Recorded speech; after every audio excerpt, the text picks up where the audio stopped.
Hello friends, enlightened Monks में आप सभी का बहुत बहुत स्वागत है। बहुत बार हमारे मन में एक सवाल आता है कि हम भगवान की कृपा के पात्र कैसे बन सकते हैं, कैसे ईश्वर की कृपा हम पर बनी रह सकती है।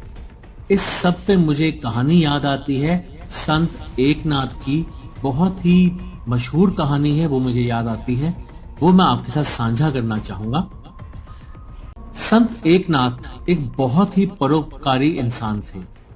वे महान संत थे, लेकिन उनके आचरण, व्यवहार और वाणी में कोई दिखावा नहीं था।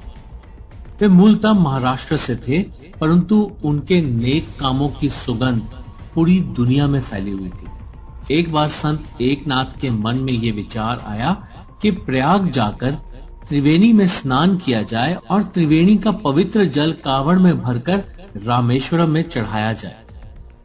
उन्होंने इस बारे में अपने साथियों से चर्चा की तो सभी तैयार हो गए। एकनाथ भजन सत्संग करते हुए प्रयाग पहुंच गए। वहां उन्होंने त्रिवेणी में स्नान किया और उसका पवित्र जल कांवड़ में भरकर रामेश्वर चल दिए। एकनाथ के साथी भजन कीर्तन करते रामेश्वरम जा रहे थे। शरीर में थकान तो थी, लेकिन कांवड़ की उमंग उन्हें लगातार आगे बढ़ते रहने की प्रेरणा दे रही थी। चलते चलते वे रामेश्वरम के बहुत ही नजदीक पहुंच गए। नगर में प्रवेश करने से पूर्व सभी साथियों ने निर्णय किया कि थोड़ी देर यहाँ विश्राम किया जाए। विश्राम करके तरोताजा होकर एकदम फ्रेश होकर जाकर दर्शन करेंगे और वो जल जो है वहां पर चढ़ाएंगे।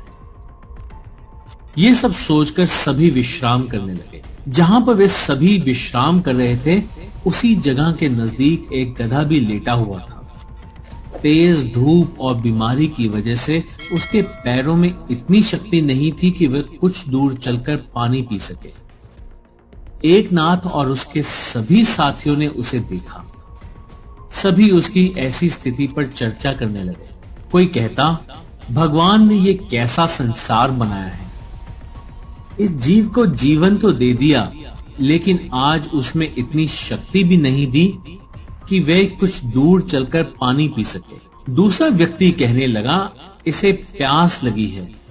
अगर कोई पशुओं के लिए यहाँ पानी की व्यवस्था करा दे तो उसे कितना ही पुण्य प्राप्त हो, लेकिन इस प्राणी के भाग्य में तो पानी भी नहीं लिखा। सभी अपनी राय देकर स्थिति को कोस रहे थे। एकनाथ जी ने भी उस गधे की स्थिति देखी और उन्होंने अपनी कावड़ से पवित्र जल का पात्र खोल दिया। वे उसे गधे के मुंह के पास ले गए और पूरा जल उसे पिला दिया। गर्मी के मौसम में ऐसा पवित्र जल पीकर उस जानवर की स्थिति में सुधार हुआ और वह उठकर चला गया। उसके नेत्रों में कृतज्ञता के आंसू थे।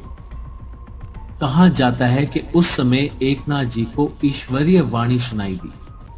एकनाथ, जिस जीव पर दया कर तुमने महान पुण्य का कार्य किया है, तुमने उस प्राणी में साक्षात मेरे ही दर्शन किए।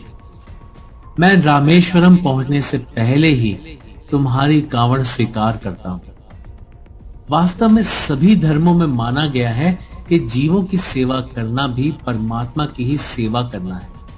जो इस सत्य को समझकर अपने जीवन में उतार लेता है, उसे शीघ्र ईश्वरीय कृपा की प्राप्ति होती है।